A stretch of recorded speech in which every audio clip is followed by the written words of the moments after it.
I want to thank you for watching this podcast. We are teaching through the book of Philippians. We like to teach verse by verse. I believe that expository type of teaching where you go verse by verse through a book of the Bible is very rewarding, and it really causes people to grow spiritually. They've actually done studies and of churches, and where a pastor will do expository teaching. In other words, verse by verse teaching. They found out that the congregants, the people in the congregation, have a more stable Christian life. And that's why we teach verse by verse through the Word of God. Today we're in the book of Philippians, the 4th chapter, the 4th verse. And this is what the Apostle Paul writes. And he writes this again as instruction to the church at Philippi. He says, "Rejoice in the Lord always. Again, I say, rejoice."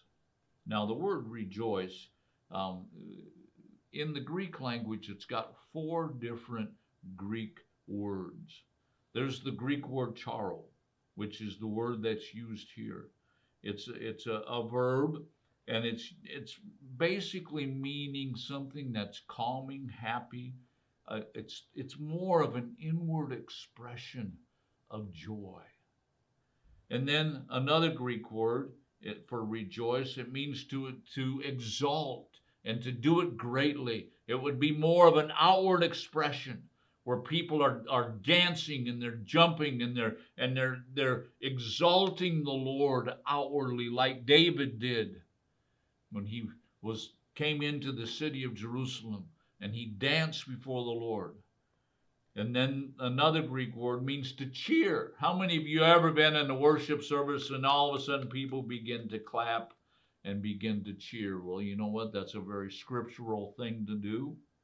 And it's translated in the English as rejoice.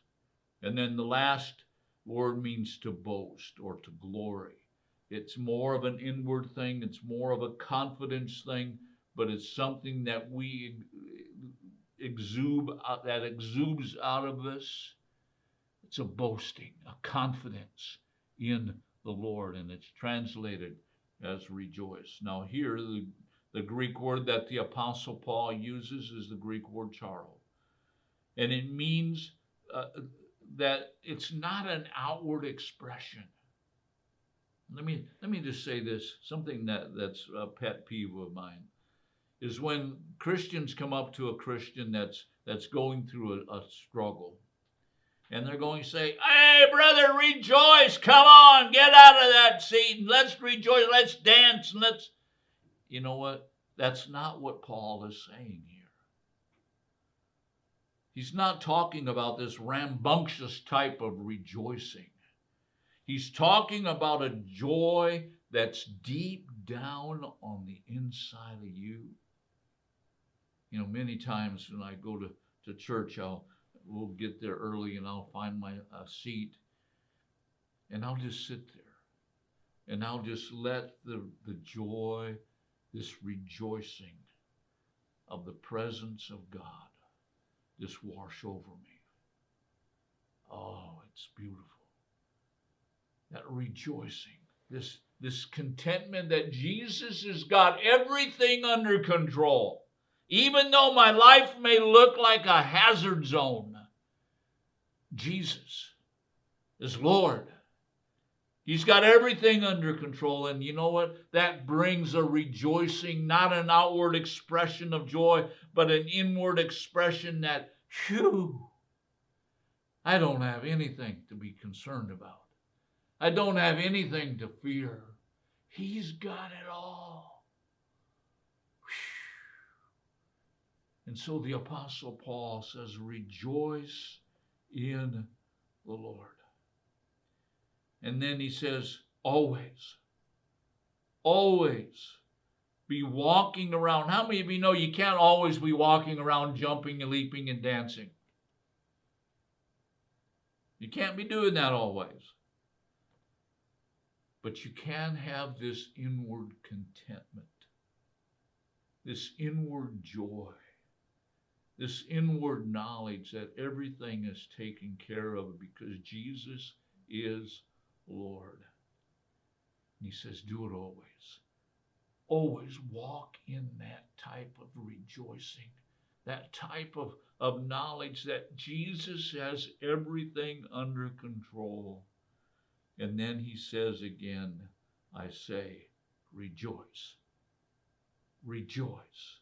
Again, I'm telling you, again, anytime that you hear a teacher repeat something, when I was teaching in Bible college, I told the students, if I say it once, listen to it. If I say it twice, you better write it down because it's going to be in the test. Well, the Apostle Paul says it twice. Rejoice. Rejoice in the Lord. And then the next thing in verse number 5, let your gentle spirit be known to all men. The Lord is near. Now, when he's talking about gentle spirit, he's talking about an attitude of cooperation. Let me read to you out of the Amplified Version. And it says this, Philippians 4, verse 5, let all men know and perceive and recognize your unselfishness, your considerateness, and your forbearing spirit. Your unselfishness. Have you ever run into someone that's either my way or the highway type person? You got to do it my way. Well, you know what their problem is? They're not letting a gentle spirit arise. And so the Apostle Paul says, let your gentle spirit, and what does he say? Let your gentle spirit, this attitude of cooperation, this attitude of wanting to be fitting or appropriate or proper, this non-selfish type of attitude, let it be known to all men. Now, the word known here is the Greek word genesko, and it means to know by experience. You know what? Let me ask you a question. When you run into a person on the street, how do they know that you're a Christian? Is it by your gentle spirit? Is it by the spirit that says, I want to cooperate with you. I want to work with you. I want to listen to what you got to say. You know what? I'm finding out many Christians are very poor listeners. We need to let our gentle spirit be known to all men.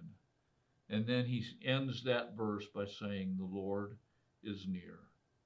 He's saying we need to do this because Jesus is coming. We need to do this because the Lord in his coming, it's near. And brothers and sisters, if it was near to almost 2,000 years ago, it's nearer today. Let your gentle spirit be known by all men and rejoice in the Lord. Have that inward contentment. Thank you for watching. Join us again tomorrow as we continue our study in the book of Philippians.